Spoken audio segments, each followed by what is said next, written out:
అధ్యక్ష ఇక మంచినీళ్ళ పరిస్థితి, విద్యార్థుల పరిస్థితి అది. మంచినీళ్ళ పరిస్థితి, మంచినీళ్ళు ఇంటికి మంచినీళ్ళు రాలే, బోరు బావి కాడికి పోయి మంచినీళ్ళు తెచ్చుకోవాల్సిన దుస్థితి ఆనాడు గ్రామాలలో పల్లెల్లో. దానికి పోతే కూడా బోరు బావి దగ్గర పోతే పొయ్యేవరకే కరెంటు పోతే 2 గంటల 3 గంటల 4 గంటల ఎన్ని గంటలు ఉండాలనో ఎప్పుడు ఇంటికి పోవాలో తెలియని పరిస్థితి. ఇంటికి పోవడానికి ఒక బాధ, నీళ్లు లేకుండా బిందె నీళ్ళు లేకపోతే ఇంటికి పోయి ఎసరు పెట్టే పరిస్థితి లేదు ఆనాడు తెలంగాణ అక్క చెల్లెలకి, తెలంగాణ ఆడపడుచులకు. అక్కడ కూర్చొని ఇంటికి పోవడమా ఇక్కడ ఉండడం అనేది బాధ ఆ రోజు. అధ్యక్ష ఆ నుంచి పరిశ్రమలకి, వాణిజ్య రంగానికి, వ్యాపార రంగానికి ఏ ఒక్క షాప్ అయినా జనరేటర్ లేని షాప్ ఒక్కటి ఉండేనా, ఇన్వర్టర్ లేని ఇల్లు ఒక్కటి ఉండేనా అధ్యక్ష ఆనాడు? ఇన్వర్టర్లు జనరేటర్లు తప్ప మన బతుకు కరెంట్ లేదు అధ్యక్ష. అంతే అధ్యక్ష. అధ్యక్ష అప్పుడే ఎందుకు తొందరపడుతున్నారు? కాసేపు ఓపిక పట్టొచ్చు కదా, ఎందుకు ఆగమవుతున్నారు? మీ మంత్రులు మాట్లాడరాదా? చెప్పరాదా సమాధానం? మీ మంత్రులు మాట్లాడియండి, ఎందుకు ఆగమవుతున్నారు మీరు? మంత్రులకు సమాధానం చెప్పే శక్తి ఉంది కదా. జగదీశ్వర్ రెడ్డి గారు. ఓకే అధ్యక్ష, మహిళల పరిస్థితి అది, వ్యాపార వాణిజ్య పరిస్థితి ఇది.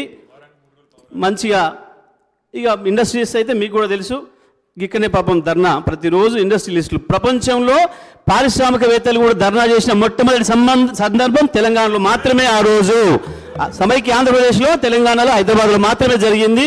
ఇది ప్రపంచ రికార్డు అధ్యక్ష, అందులో సందేహమేం లేదు అధ్యక్ష. ఇక రైతాంగం గురించి చెప్పుకోవాలంటే అది ఎన్ని రోజులు కూడా చెప్పినా వడవని కథ అధ్యక్ష.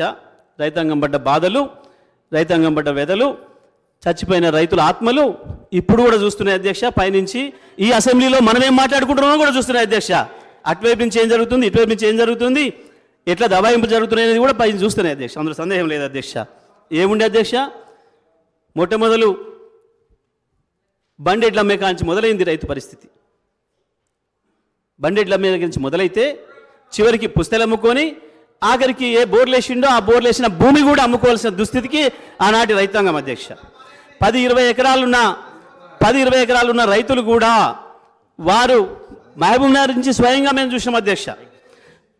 ఎవరైతే పాలేరులో నియమించుకున్నాడో ఆ రైతు 20 ఎకరాలున్న రైతు వాళ్ళు వెంట పెట్టుకొని హైదరాబాద్కు కూలికొచ్చిన పరిస్థితి అధ్యక్ష. భారతదేశంలో కాశ్మీర్ నుంచి కన్యాకుమారి వరకు రోడ్డెమ్మడి పోతుంటే ఎవరైనా గడ్డపార పట్టుకొని పోతుంటే ఆపి మీరు ఏ ఊరు అని అడిగితే అది మహబూబ్నగర్ మాత్రమే, అది పాలమూరు మాత్రమే అనే విషయం కూడా మనందరికీ కూడా తెలుసు అధ్యక్ష. ఆనాడు రైతుల పరిస్థితి, రైతుల దుస్థితి ఇది అధ్యక్ష. ఈ పరిస్థితులలో ప్రజలు మాకు అవకాశం ఇచ్చిండ్రు, వచ్చిన అధ్యక్ష. ఏం చేయాలి? మొట్టమొదటిగా విద్యుత్ దొరికినా, విద్యుత్ ఎక్కడైనా అందుబాటులో ఉన్న విద్యుత్ స్థాపిత సామర్థ్యం మనకు తెలుసు అధ్యక్ష. వారే చెప్పిండ్రు ఆనాడు విద్యుత్ స్థాపిత సామర్థ్యం 7,700 మెగావాట్లు అనే విషయం. కానీ అది పూర్తి స్థాయిలో సరఫరా చేయడానికి కానీ, పంపిణీ చేయడానికి కానీ, ట్రాన్స్మిషన్కి కానీ, డిస్ట్రిబ్యూషన్కి కానీ అవకాశం లేవు అధ్యక్ష.